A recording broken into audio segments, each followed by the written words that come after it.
speakers who can make some statement, and then we open it up. Okay, that's roughly the way that we hope to do, and I hope that A, everybody is switched off their cell phones, and B, that our speakers will stick to time. Thank you. Hello and good evening to you all. I'd like to begin by thanking Shiv Visvanathan for asking me to join this panel. There was a mistake in the invite that went out. It describes me as a lawyer Supreme Court. I haven't been a lawyer for many years now. So there was a bit of a discussion as to how I would be described. And we agreed at housewife at large. And I'm deeply grateful to Shiv for propelling me from large housewife to housewife at large. It's something I nearly despaired of achieving. Hilarity is the first thing about theatres of democracy. It has an article on, of all things, Maggi noodles, where Shiv charts the ancestry of Maggi noodles from bread pakoda to campus college chow mein. He then gets into an exposition of the name Maggi, which he says sounds like a desi name. Maggi refers to all noodles the way Tommy refers to all dogs. At one point, he calls Jayalalitha a hoarding personified. It's worth getting the book just to see why. I think the funniest piece in the book is the yogi and the commissar's wife. This was written when Baba Ramdev and Brinda Karat got in a dispute over Ramdev's Ayurvedic products. Shiv shows that despite their disagreement, Karat and Ramdev are endearingly alike. They are both holding up a flag for what appear to be lost causes against Western capitalism and progress, in one case Ayurveda and the other Marxism.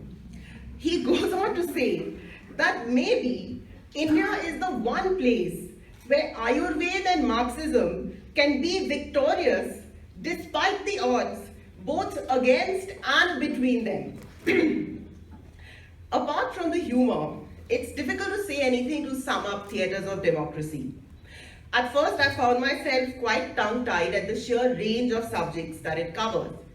But after struggling with this for a bit, I decided that maybe Shiv's message is in the very diversity of subjects that he chooses to engage in. He is showing to us that there is nothing on earth that does not lend itself to what he calls a social science perspective.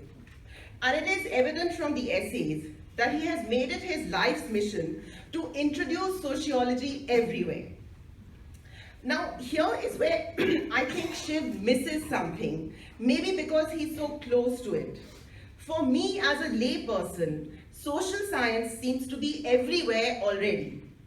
Among academics who are writing in the papers and commenting on television, almost all are sociologists like Shiv Visvanathan.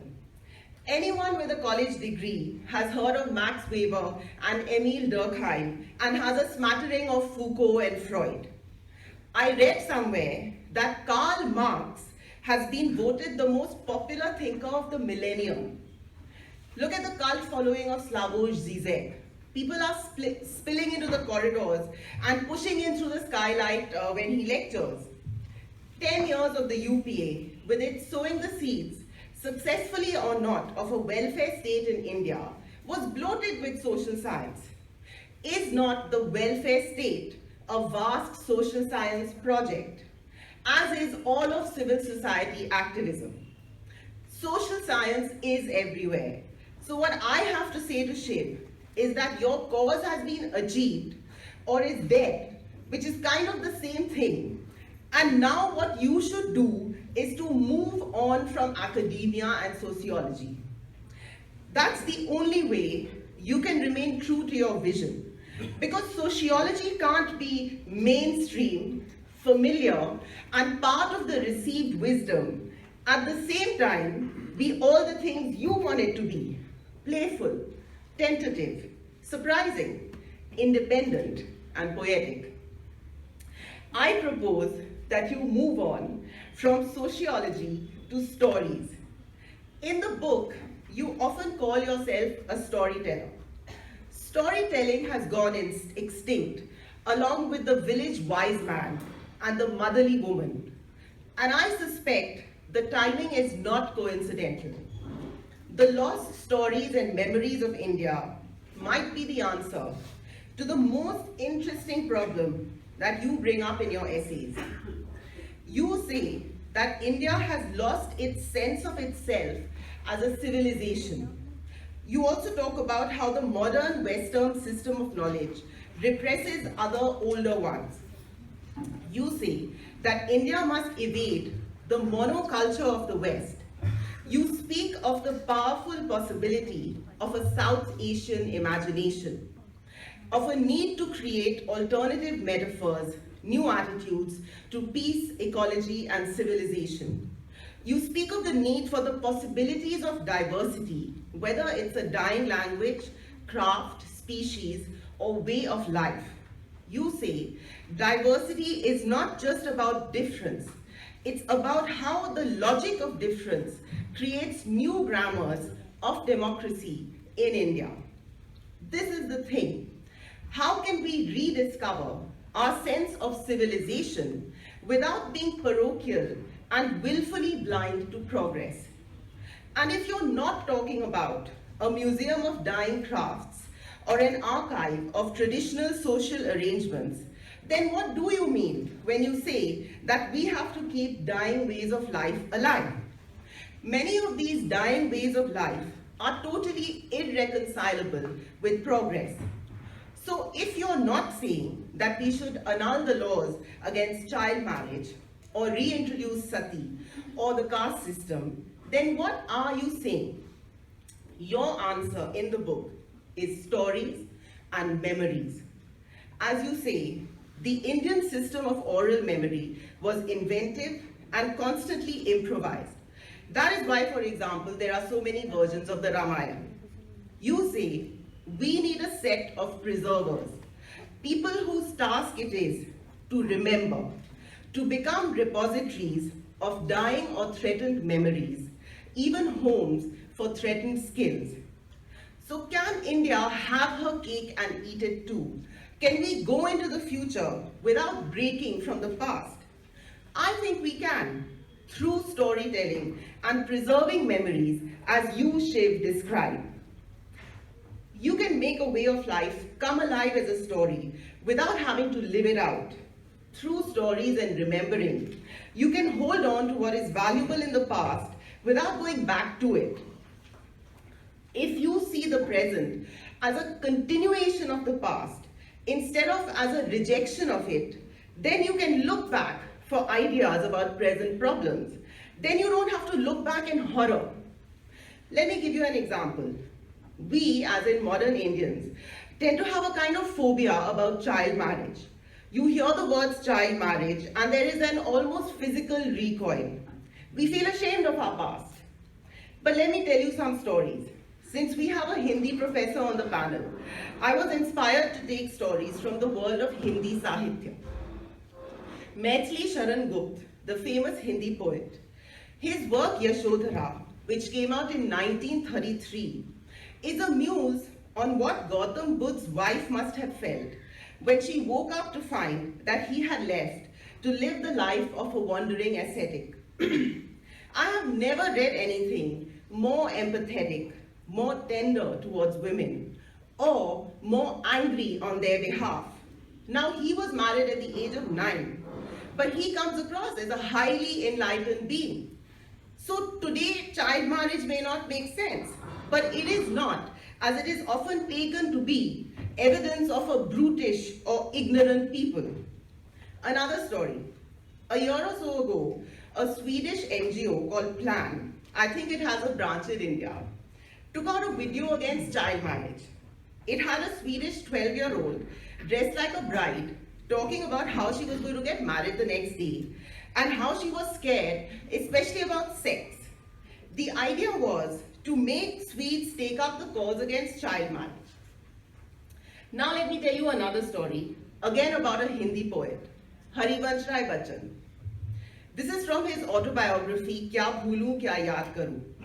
Harivansh Rai Bachchan's first marriage was at 20. He was recovering from a tumultuous love affair, and on a whim, he agreed to a proposal of marriage to the sister of a friend. On the wedding night, he sees his wife Shama for the first time and discovers that she is just a child of 9. He says he was first taken aback and then filled with a sense of protectiveness towards her. Ye to bachchi hi thi. So it was a feeling of protectiveness not as a man for a woman, but as a grown-up for a child. He decided, until she comes of age, he would act like a child with Shama, be like a playmate with her. They passed that night playing Aankh Mein Choni. Shama then left to go back to her home. She returned when she had grown up and on that day happened to be unwell. Now Harivansh Rai used to regularly visit Shama in her natal home after they got married. So they had gotten to know each other quite well, but she didn't know anyone else in his home. All day people flocked in to see Shama and Harivansh Rai didn't get a minute with her. At last night falls and Harivansh Rai is relieved that now he will be able to see Shama. But he finds that her charpai has been removed from his room. Immediately he guesses this is the doing of his mother and he's very miffed. It's very unfair of his mother to believe that he would impose himself on Shama when she was ill. He says to himself, "Main pashu nahi hu." So he roughly calls to his mother to bring Shama's katiya back. Upon this, all the women of the house and his visiting aunts descend upon him, saying he should let Shama sleep with his mother that night. Harivansh Rai gets more and more irritated. He feels it's beneath his dignity to explain to these interfering women that he has no intention of physical engagement with Shama that night. And he's also worried that Shama might be missing him on her first day in the strange house, especially as she's unwell.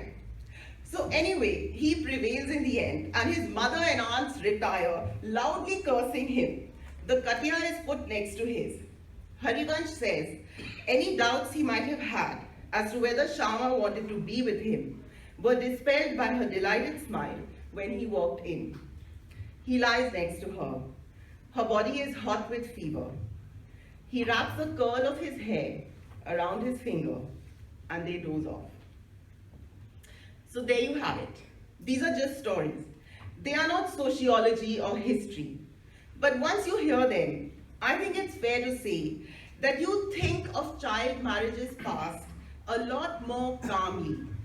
It's not anything like Swedish plan things. That sounds more like some Swedish pornographic fantasy than anything else. I think stories and remembering are what we need in India, especially English-speaking Indians. We've been cut off from our past by English, and we assume that it was all a dark ages. It wasn't. We didn't come to the present by breaking from the past. It was our forebears, our grandparents, and great-grandparents, and great-great-grandparents who ushered in the present. It was our freedom movement that embraced modernity. And even further back, there are many stories of change and dissent on this land. Also, modernity is not a magic spell that some wizard of the West has taught us. It's not as though we have to mechanically repeat an incantation or the spell of modernity will be broken. It's not magic and it's not foreign. It's something we are making up as we go along, and we don't have to stick to any script. And it's not so fragile that it will break if we mold or adjust or rework it. If anything, the past shows us that India has never gone back or stood still. It has always absorbed, transformed, and kept moving on. If we look back, if we remember, if we hear the stories, it will only make us more confident of change, not less. And from these stories, we will gain a sense of our civilization. This is how we can answer not just the West, but also cultural fundamentalism in our own land. And maybe Indians are not alone in this quest. Maybe the West also struggles to justify itself to itself. Maybe the West is not a monoculture by choice and is also looking for alternatives. Maybe highly educated PhD women students at Oxford University are not talking about how liberated they feel from the traditional constraints of marriage, Maybe they're all talking about how difficult it is to get a man to commit. That's what I saw when I went to Oxford. Maybe all parents in Europe aren't grateful to the welfare state for helping them raise their children. Maybe they see the welfare state as overbearing and unnecessary. I have parents in Norway and England contacting me all the time, desperate about child protection services taking their children away. Maybe while we go to villages incentivizing women to deliver their babies in hospitals, Westerners are propagating home births.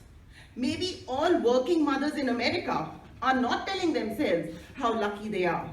Maybe some are refusing jobs, with future US presidents no less, in order to focus on their kids, and writing articles in the Huffington Post about how women can't have it all. Maybe it is only us here who see the West as a monolith. Maybe there are many versions of the West competing in the market of ideas. Maybe it's not just the Brinda Karats and Baba Ramdevs out there battling the free market or modern medicine or other pillars of Western civilization.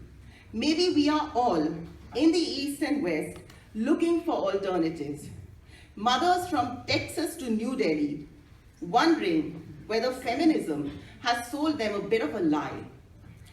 American libertarian Edward Snowden fighting the NSA from Russia. All the people who say that the world of banking and finance is rotten, even though they don't quite know how it goes wrong or how it can be fixed. Moms in the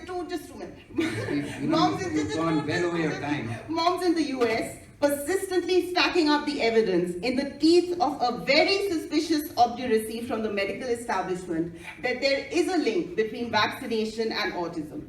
Maybe while Melinda Gates laments that there are too few women in the workforce in India, women like me, who are way better educated than her, are voluntarily quitting our careers to look after our children. So it's not just Indian stories that need to be told, but also Western stories. Not just stories of a past dying India, but of the newborn India. And you, Shiv, are the one to tell them.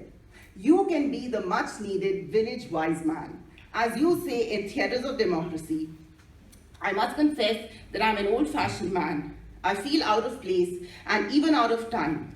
Yet I feel strangely relevant as I realize my anger and my memories, my sense of classic and craft has something to say.